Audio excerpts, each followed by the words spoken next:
নগাঁৱত 16,747 গৰাকী শিক্ষাৰ্থীয়ে গালে মানুহে মানুহৰ বাবে।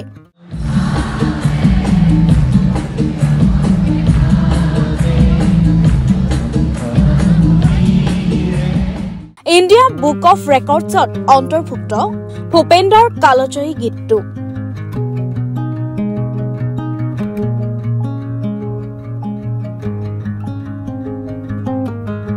নুৰুল আমিন ষ্টেডিয়ামত ভূপেন্দ্ৰৰ কালজয়ী গীতটো পৰিৱেশন।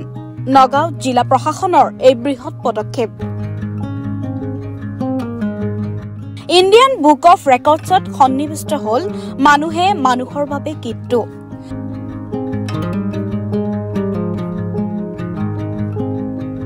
সুধাকণ্ঠ ডক্টৰ ভূপেন হাজৰিকাৰ কালজয়ী গীত মানুহে মানুহৰ বাবে পৰিৱেশন কৰি ৰেকৰ্ড গঢ়িবলৈ সক্ষম হৈছে নগাঁও জিলা প্ৰশাসনে।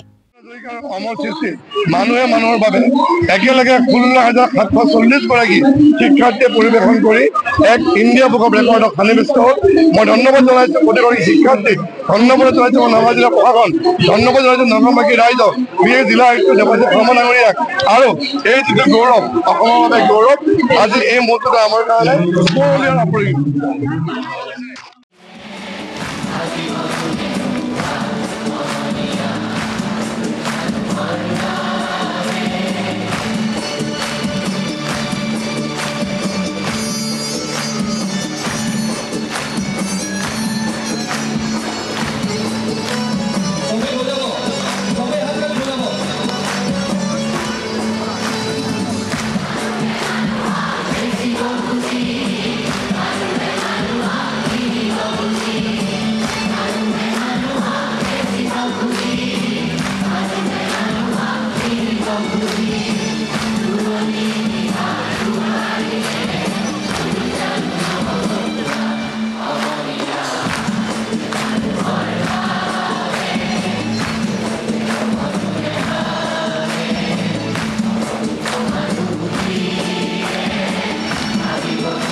একেলগে 16,747 গৰাকী ছাত্ৰ ছাত্ৰীয়ে পৰিৱেশন কৰিলে মানুহে মানুহৰ বাবে গীতটো।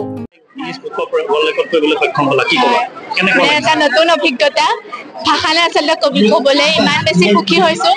আৰু প্ৰথমে বহুত এক্সাইটেড হৈ আছিলো, এতিয়া এই সুযোগটো লাভ কৰি পেলাই বহুত বেছি আনন্দিত হৈছো।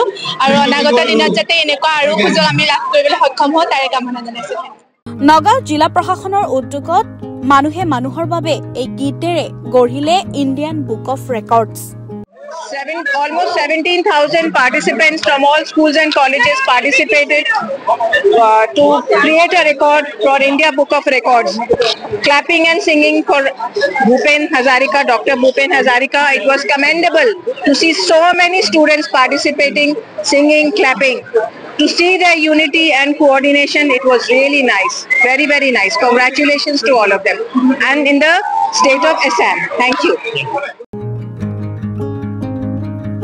এই অনুষ্ঠানত উপস্থিত থাকে জিলা আয়ুক্ত দেৱাশীষ শৰ্মা, বিধায়ক ৰূপক শৰ্মা, শশীকান্ত দাস, নগাঁও বিশ্ববিদ্যালয়ৰ উপাচাৰ্য ডক্টৰ হিতেশ ডেকা আৰু ভালেকেইজন বিশিষ্ট লোক।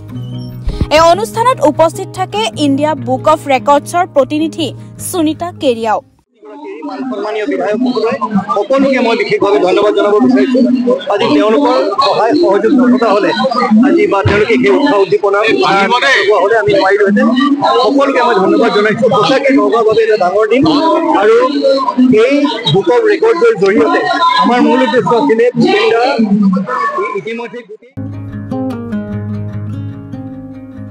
নগাঁৱৰ পৰা ৱাহিদুজ্জামানৰ ৰিপৰ্ট, ডি নিউজ আৰু ডি নৰ্থ ইষ্ট।